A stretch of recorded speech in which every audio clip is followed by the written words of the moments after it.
വിവാഹമോചിത. അശ്വതിയുടെ അനൂപിൻ്റെയും വിവാഹം കഴിഞ്ഞിട്ട് 2 വർഷങ്ങൾ പിന്നിട്ടു. എന്നാൽ ഇതുവരെയായിട്ടും അവർക്ക് കുട്ടികളൊന്നും ആയിട്ടില്ല. രണ്ടാൾക്കും ആരോഗ്യപരമായ പ്രശ്നങ്ങളൊന്നും ഉണ്ടായിട്ടില്ല. കുറച്ചുകൂടി കഴിഞ്ഞിട്ട് മതി എന്നുള്ള തീരുമാനം അനൂപ് മുന്നോട്ട് വെച്ചത് അശ്വതി അനുസരിച്ചു എന്ന് മാത്രം. എറണാകുളത്തെ ഒരു മൾട്ടിനാഷണൽ കമ്പനിയിൽ വർക്ക് ചെയ്യുകയാണ് അനൂപ്. അശ്വതി അവളുടെ PG കംപ്ലീറ്റ് ചെയ്തിട്ട് 6 മാസം കഴിഞ്ഞതേ ഉള്ളൂ. പലതരം ജോലിക്കായി ട്രൈ ചെയ്യുന്നുണ്ടെങ്കിലും ഇതുവരെയായിട്ടും അവൾക്കൊന്നും കിട്ടിയിട്ടില്ല. രണ്ടാളും എറണാകുളത്ത് ഒരു ഫ്ലാറ്റിലാണ് താമസം. ആദ്യമൊക്കെ അശ്വതിക്ക് ഒറ്റയ്ക്കുള്ള ജീവിതം ഭയങ്കര ബുദ്ധിമുട്ടായിരുന്നു. എന്നാൽ പിന്നീട് അവളുടെ നാട്ടിലെ തന്നെ സുഹൃത്തായ ദിയ എന്ന ഒരു പെൺകുട്ടിയും ഇടയ്ക്കൊക്കെ അവളോടൊപ്പം ഒന്ന് താമസിക്കുമായിരുന്നു. ദിയ അവിടെ ഒരു IT കമ്പനി സ്റ്റാഫായിരുന്നു. അടുക്കളയിൽ ഉച്ചഭക്ഷണം ഒടുക്കുന്ന തിരക്കിനിടയിലും അശ്വതിയുടെ മനസ്സിൽ സന്തോഷത്തിൻ്റെ മധുരം നിറഞ്ഞു. ഇന്ന് അനൂപ് നേരത്തെ വരുമെന്ന് പറഞ്ഞിട്ടുണ്ട്. തിരക്കിട്ട ദിവസങ്ങൾക്കൊടുവിൽ അവർക്ക് മാത്രമായി ഒരു ദിവസം ലഭിക്കുന്നതിൻ്റെ ആഹ്ലാദം അവളുടെ മുഖത്ത് പ്രതിഫലിച്ചു. അവൻ ഇഷ്ടപ്പെട്ട ഫ്രൈഡ് റൈസും ചില്ലി ചിക്കനുമൊക്കെ അശ്വതി റെഡിയാക്കി വെച്ചു. ശേഷം പോയി കുളിയൊക്കെ കഴിഞ്ഞ് ചെറുതായിട്ടൊന്ന് മേക്കപ്പൊക്കെ ചെയ്ത് അനൂപ് വരുന്നതുവരെ അവൾ കാത്തിരുന്നു. അപ്പോഴാണ് രമ്യയുടെ കോൾ വന്നത്. അശ്വതിയുടെ ഉറ്റ സുഹൃത്താണ് രമ്യ. എന്താടി, ഇപ്പോൾ ഫോണിൽ വിളിക്കാൻ നേരമില്ലേ? നിന്റെ കല്യാണം കഴിഞ്ഞതോടെ എന്നെ മറന്നല്ലേ? നാട്ടിൽ നീ വന്നു പോയിട്ട് എത്ര നാളായി പെണ്ണേ? കഴിഞ്ഞ ദിവസം ഇന്ദിരാമ്മയോട് ഞാൻ ചോദിച്ചു. അപ്പോഴാ പറഞ്ഞത് നീ വന്നു പോയിട്ട് 6 മാസം കഴിഞ്ഞെന്ന്. രമ്യ പരിഭവത്തോടെ പറയുകയാണ്. അങ്ങനൊന്നും ഇല്ലടി, നിനക്കറിയാലോ അനൂപിൻ്റെ ജോലി തിരക്ക്. കഴിഞ്ഞ കുറച്ച് മാസമായി ആള് വളരെ ബിസിയായിരുന്നു. ഇനി ഈ മാസം ഒന്ന് ഇറങ്ങണമെന്ന് കരുതി. അനൂപിൻ്റെ അച്ഛനും അമ്മയുമൊക്കെ എന്നാണ് വരുന്നതെന്ന് ചോദിച്ച് വിളിക്കുന്നുണ്ട്, അശ്വതി പറഞ്ഞു. പിന്നെ വേറെന്തൊക്കെയുണ്ട് വിശേഷങ്ങൾ? ഇതുവരെയായിട്ടും നിങ്ങളൊരു ബേബിയെക്കുറിച്ച് പ്ലാൻ ചെയ്തിട്ടില്ലേ? എല്ലാം നോക്കണം മോളെ. നിനക്കറിയാലോ, PG ഫസ്റ്റ് ഇയറിലായിരുന്നല്ലോ എൻ്റെ വിവാഹം. പഠിത്തത്തിനിടയിൽ ഒരു കുഞ്ഞും കൂടി വന്നാൽ എല്ലാം കൂടി ഒരുമിച്ച് കൺട്രോൾ ചെയ്തു പോകാൻ എനിക്കാവില്ലായിരുന്നു. അതുകൊണ്ട് സത്യത്തിൽ ഞങ്ങൾ ട്രൈ ചെയ്യാതിരുന്നത്. ഇനി നോക്കിക്കോണം കേട്ടോ, അല്ലെങ്കിൽ ഇനി ജോലിയുടെ പുറകെ നീ പൊയ്ക്കോണം. ഇല്ലടാ, ഒരു കുഞ്ഞിനെ വേണം. ഞാനും ഒരുപാട് ആഗ്രഹിക്കുന്നുണ്ട്, അശ്വതി പറഞ്ഞു. ആ സമയത്താണ് അനൂപ് കോളിംഗ് ബെൽ അമർത്തിയത്. ഡാ, അനൂപ് വന്നെന്ന് തോന്നുന്നു, ഞാൻ വയ്ക്കട്ടെ കേട്ടോ. ഓക്കെ, ഇടയ്ക്ക് വിളിക്കാം. രമ്യ ഫോൺ കട്ട് ചെയ്തു. വാതിൽ തുറന്ന് അനൂപ് അകത്തേക്ക് വന്നപ്പോൾ അശ്വതി സ്നേഹത്തോടെ ചിരിച്ചു. എങ്ങനെയെങ്കിലും കാണാൻ പറ്റിയല്ലോ, അവൾ പറഞ്ഞു. ഒപ്പം അവൾ അവനെ കെട്ടിപ്പുണർന്നു. മടുത്തു പെണ്ണേ, ഒരു ചായ എടുക്ക്. നല്ല ക്ഷീണമുണ്ടല്ലോ, വേഗം ഫ്രഷായി വാ, ഞാൻ ചായ എടുത്തു വയ്ക്കാം. ഉഴുന്നോടെ ഉണ്ടാക്കിയിട്ടുണ്ട്. അനൂപ് ചെറുതായി ചിരിച്ചുകൊണ്ട് തലയാട്ടി. എന്നാൽ ആ ചിരിയിൽ പതിവില്ലാത്ത ഒരുതരം അസ്വസ്ഥത അവൾക്ക് തോന്നി. ജോലിഭാരമായിരിക്കുമെന്ന് അവൾ കരുതി. അവൻ വേഗം കുളിക്കാനായി പോയി.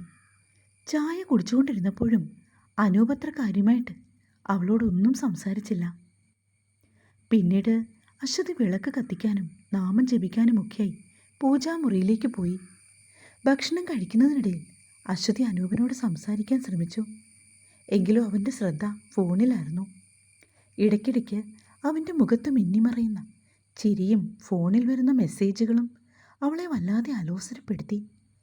ആരാണ് ഈ മെസ്സേജ് അയക്കുന്നത്? കുറേ നേരമായല്ലോ. ഞാനാണോ അതോ ഫോണാണോ വലുത്? അവൾ പരിഭവം പറഞ്ഞു. അതൊന്നും അല്ല അശ്വതി, ഓഫീസിലെ ചില കാര്യങ്ങളാ. എത്രമാത്രം സ്ട്രെസ്സാണെന്നറിയാമോ ഓരോ ദിവസവും? നിന്നോട് കൊഞ്ചിക്കൊഴിഞ്ഞുകൊണ്ടിരുന്നാൽ മതിയോ? അനൂപ് തിടുക്കത്തിൽ പറഞ്ഞു. ഒപ്പം അവൻ്റെ മുഖത്ത് ഇത്തിരി ദേഷ്യവും പ്രകടമായി. അവൾക്കതിൽ വിഷമം തോന്നി. എങ്കിലും തർക്കിക്കാൻ പോകാതെ അവൾ ഭക്ഷണം കഴിക്കുന്നത് തുടർന്നു. ഭക്ഷണം കഴിച്ച് കഴിഞ്ഞ ഉടൻ ഞാനൊന്ന് പുറത്തു പോയിട്ട് വരാം, അർജൻറ്റായ ഒരു കോൺഫറൻസ് കോളുണ്ട് എന്ന് പറഞ്ഞ് അനൂപ് വേഗം പുറത്തേക്ക് പോയി. അവൻ എപ്പോഴും എല്ലാ കാര്യങ്ങളും തുറന്ന് സംസാരിക്കുന്ന ഒരാളാണ്. കഴിഞ്ഞ കുറേ ദിവസങ്ങളായി എന്തൊക്കെയോ മറയ്ക്കാൻ ശ്രമിക്കുന്നത് പോലെ അവൾക്ക് തോന്നി. എങ്കിലും എല്ലാ വിഷമങ്ങളും കടിച്ചുപിടിച്ച് അശ്വതി കഴിഞ്ഞു. കോൺഫറൻസ് കോൾ ഉണ്ടെന്ന് പറഞ്ഞ് പോയ അനൂപ് തിരികെ എത്തിയത് രാത്രി 11 മണിക്ക് ശേഷമാണ്. വാതിൽ തുറന്ന് അശ്വതി കൊടുത്തപ്പോൾ അവൻ ചെറുതായി മദ്യപിച്ചിട്ടുണ്ടെന്ന് അവൾക്ക് മനസ്സിലായി. അവനോടൊന്നും സംസാരിക്കാൻ തുനിയാതെ അവൾ നേരെ ബെഡ്റൂമിലേക്ക് പോയി. അന്ന് മുഴുവനും അശ്വതി കട്ടിലിൽ കിടന്ന് കരഞ്ഞു. അവൾ കരയുന്ന കണ്ടിട്ട് അനൂപൊന്ന് ആശ്വസിപ്പിക്കാൻ പോലും വന്നില്ല. അവൻ ഹോളിലെ സെറ്റിയിലും കിടന്നുറങ്ങി. പിറ്റേ ദിവസം രാവിലെ പതിവ് പോലെ അശ്വതി അവന് ബ്രേക്ക്ഫാസ്റ്റും ലഞ്ചും ഒക്കെ റെഡിയാക്കി വെച്ചിട്ട് റൂമിൽ പോയിരുന്നു. അനൂപ് അവളോട് സോറിയൊക്കെ പറയാൻ ശ്രമിച്ചു. എങ്കിലും അശ്വതി മൈൻഡ് ചെയ്യാൻ പോയില്ല. അന്ന് വൈകുന്നേരം അശ്വതി തൻ്റെ കൂട്ടുകാരിയായ ദിയയെ ഫോണിൽ വിളിച്ചു. ദിയ, നാളെ നമുക്കൊന്നിച്ച് സിനിമയ്ക്ക് പോയാലോ? കുറേയായി ഞാൻ ഈ ഫ്ലാറ്റിൽ തന്നെ ഇരിക്കാൻ തുടങ്ങിയിട്ട്, അശ്വതി പറഞ്ഞു. സോറി അശ്വതി, എനിക്കിപ്പോൾ വരാൻ പറ്റില്ല. ഞാനിപ്പോൾ വളരെ പ്രധാനപ്പെട്ട ഒരിടത്താണ്. നിന്നെ തിരിച്ചു വിളിക്കാം. ദിയ തിരക്കിട്ട് ഫോൺ വെച്ചു. അപ്പോഴാണ് അനൂപിൻ്റെ സഹപ്രവർത്തകനായ ജോസഫിൻ്റെ ഭാര്യ എലിസബത്ത് അവളുടെ അനുജത്തിയുടെ വിവാഹം ക്ഷണിച്ച് അശ്വതിയെ ഫോണിൽ വിളിക്കുന്നത്. കുറച്ചു സമയം എലിസബത്തുമായി സംസാരിച്ചിരുന്നു. അനൂപിന് എന്തു പറ്റിയെന്നും 3 ദിവസമായല്ലോ ഓഫീസിൽ വന്നിട്ടെന്നുമൊക്കെ എലിസബത്ത് ചോദിച്ചപ്പോൾ അശ്വതി ഞെട്ടിപ്പോയി. അനൂപ് എല്ലാ ദിവസവും കാലത്തെ ജോലിക്ക് പോകുന്നതാണല്ലോ. പിന്നെ ആൾ ഓഫീസിൽ വന്നിട്ടില്ലെന്ന് പറഞ്ഞാൽ അതെങ്ങനെ ശരിയാകും? അശ്വതി ഓർത്തു.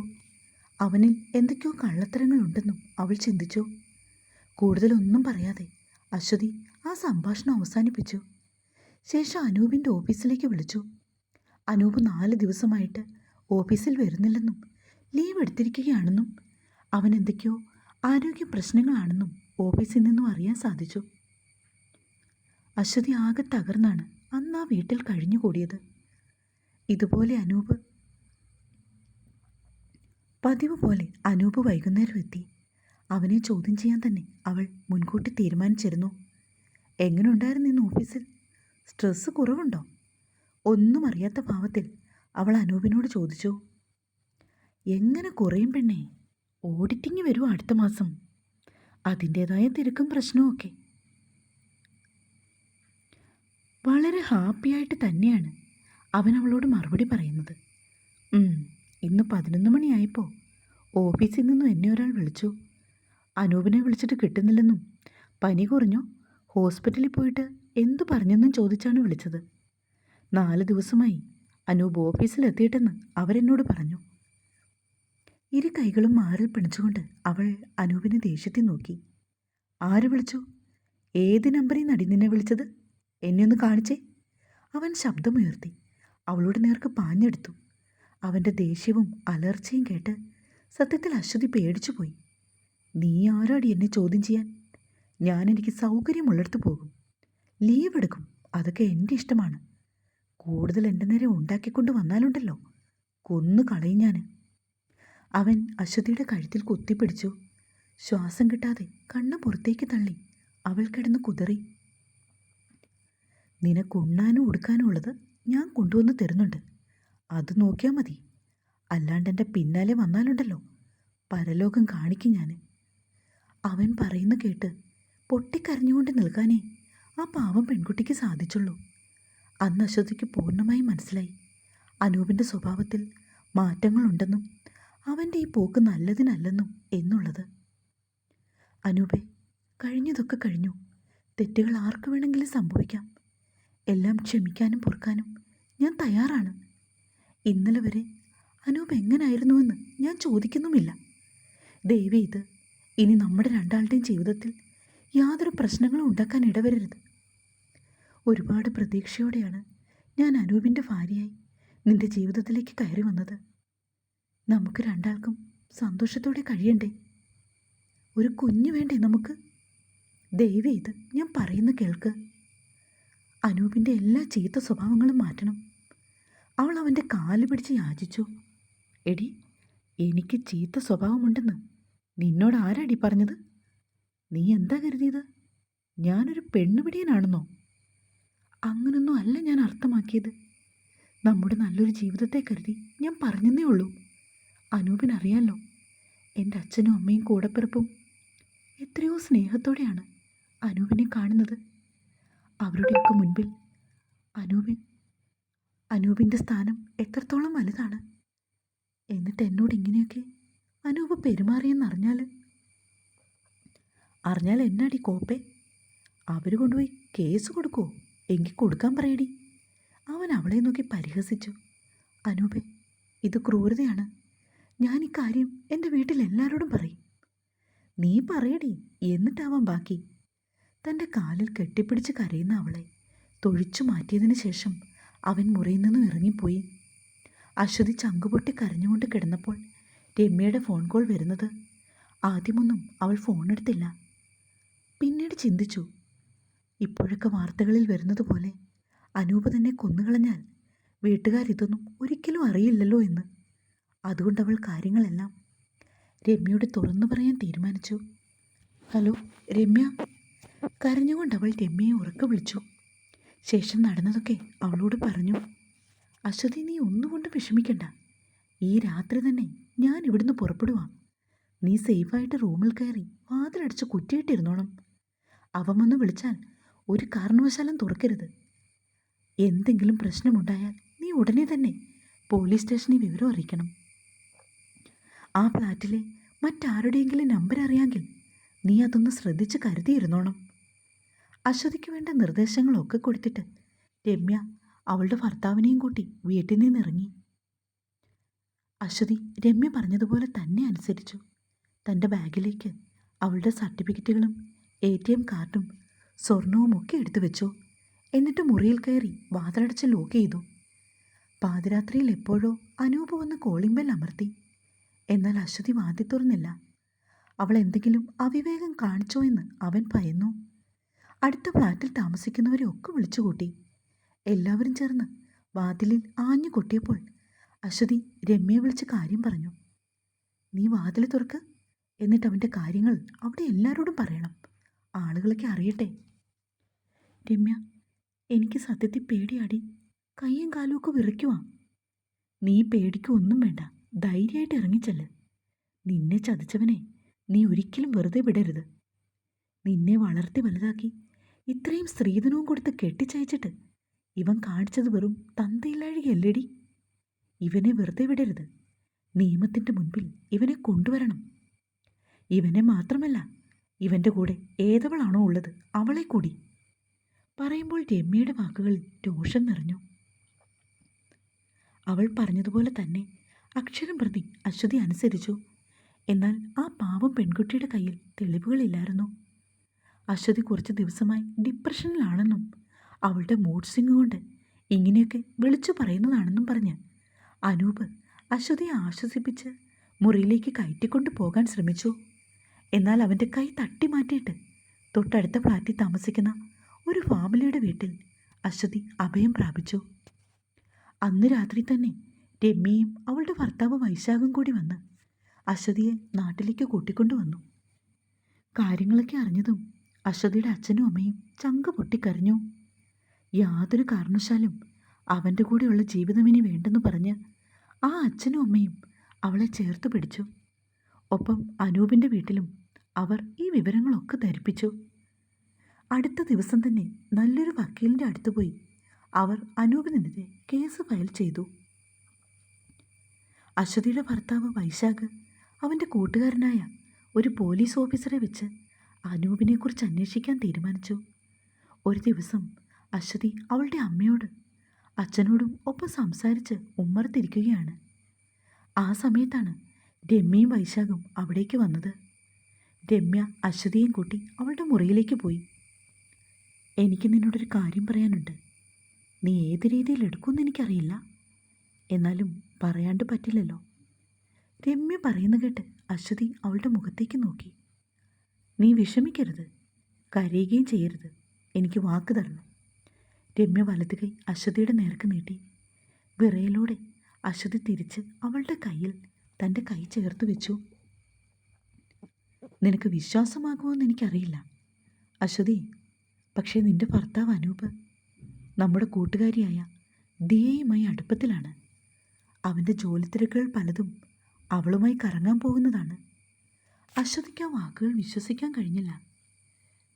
രമ്യ പറഞ്ഞ വാക്കുകൾ വിശ്വസിക്കാനാവാതെ അവൾ അങ്ങനെ നിന്നു. താൻ തൻ്റെ ഏറ്റവും നല്ല സുഹൃത്തായി കണ്ടിരുന്ന ദിയ തൻ്റെ ഭർത്താവുമായി അടുപ്പത്തിലാണെന്ന് കേട്ടപ്പോൾ അവൾ തകർന്നുപോയി. അവളുടെ കണ്ണുകൾ നിറഞ്ഞു. പക്ഷേ രമ്യയ്ക്ക് കൊടുത്ത വാക്ക് അവൾ ഓർത്തു. ദിയ? അശ്വതിയുടെ ശബ്ദമിടറി. അതെ അശ്വതി, എനിക്കിത് പറയാൻ വിഷമമുണ്ട്. വൈശാഖ് അന്വേഷിച്ചപ്പോൾ കിട്ടിയ വിവരങ്ങൾ സത്യമാണ്. അനൂപും ദിയയും ഒരുമിച്ചാണ് കഴിഞ്ഞ കുറച്ച് ദിവസങ്ങളായി ഉണ്ടായിരുന്നത്. അനൂപ് ഓഫീസിൽ പോകുന്നില്ലെന്ന് പറഞ്ഞ ദിവസം അവർ ഒരുമിച്ചായിരുന്നു. രമ്യ പതിയെ പറഞ്ഞു. അശ്വതിയുടെ മനസ്സിൽ ഒരുപാട് ചോദ്യങ്ങൾ ഉയർന്നു വന്നു. ദിയ ഇടയ്ക്കിടയ്ക്ക് തൻ്റെ ഫ്ലാറ്റിൽ വരാറുണ്ടായിരുന്നു. ആ സമയത്താണോ അവർ തമ്മിൽ അടുപ്പത്തിലായത്? അതോ അനൂപിനെ കാണാൻ വേണ്ടിയാണോ അവൾ വന്നിരുന്നത്? തന്നോട് സിനിമയ്ക്ക് പോകാൻ പറ്റില്ലെന്ന് ദിയ പറഞ്ഞതും അവൾ ഓർത്തു. അപ്പോൾ അവൾ അനൂപിനൊപ്പം ആയിരിക്കുമോ? അവളുടെ മനസ്സ് വേദന കൊണ്ട് പൊളഞ്ഞു. വിശ്വസിച്ച 2 പേരാണ് തന്നെ ചതിച്ചത്. തൻ്റെ ഭർത്താവും തൻ്റെ ഏറ്റവും അടുത്ത കൂട്ടുകാരിയും. അവൾ രമ്യയെ കെട്ടിപ്പിടിച്ച് കുറേയേറെ നേരം കരഞ്ഞു. എനിക്കിതെങ്ങനെ സഹിക്കാൻ പറ്റും? ഞാൻ വിശ്വസിച്ച എൻ്റെ ഭർത്താവ്, കൂടപ്പിറപ്പിനെ പോലെ സ്നേഹിച്ച കൂട്ടുകാരി, എൻ്റെ ജീവിതം തകർന്നു പോയി. അവളൊരു തേങ്ങലോടെ പറഞ്ഞു. നീ തളരരുത് അശ്വതി, നിന്റെ കൂടെ ഞങ്ങൾ എല്ലാവരും ഉണ്ട്. നിന്നോട് ഞാൻ ആദ്യമേ പറഞ്ഞതല്ലേ കരയരുതെന്ന്. അനൂപിനും ദിയയ്ക്കുമെതിരെ നമ്മൾ നിയമപരമായി മുന്നോട്ട് പോകും. നീ ഭയപ്പെടരുത്. നീ ഒറ്റയ്ക്കല്ല. നിന്റെ അച്ഛനും അമ്മയും കൂടപ്പിറപ്പും ഞാനും എൻ്റെ ഭർത്താവും ഒക്കെയുണ്ട്. നിന്നെ വേണ്ടാതെ മറ്റൊരാളുടെ ചൂട് തേടി പോയവനെ എന്തിനാടി നിനക്ക്? രമ്യ അവളെ ആശ്വസിപ്പിച്ചു. അന്ന് രാത്രി അശ്വതി ഉറങ്ങിയില്ല. ഒരുപാട് സ്വപ്നങ്ങളുമായി തുടങ്ങിയ തൻ്റെ ജീവിതം ഇങ്ങനൊരു വഴിത്തിരിവിലെത്തുമെന്ന് അവൾ ഒരിക്കലും വിചാരിച്ചില്ല. അനൂപ് തന്നെ ചതിച്ചതും ദിയ അതിന് കൂട്ടുനിന്നതും അവളെ വല്ലാതെ വേദനിപ്പിച്ചു. അടുത്ത ദിവസം അവർ വക്കീലിനെ കാണാൻ പോയി. അനൂപിനും ദിയയ്ക്കുമെതിരെ കൂടുതൽ തെളിവ് ശേഖരിക്കാൻ അവർ തീരുമാനിച്ചു. രമ്യയുടെ ഭർത്താവ് വൈശാഖ് തൻ്റെ സുഹൃത്തായ പോലീസ് ഉദ്യോഗസ്ഥൻ്റെ സഹായത്തോടെ അനൂപിൻ്റെ ഫോൺ വിളികളുടെ വിവരങ്ങൾ ശേഖരിച്ചു. അതിൽ ദിയയുമായി നടത്തിയ സംഭാഷണങ്ങളും ചാറ്റുകളും ഉണ്ടായിരുന്നു. കൂടാതെ അവർ ഒരുമിച്ച് പോയ സ്ഥലങ്ങളുടെ ചിത്രങ്ങളും അവർക്ക് ലഭിച്ചു.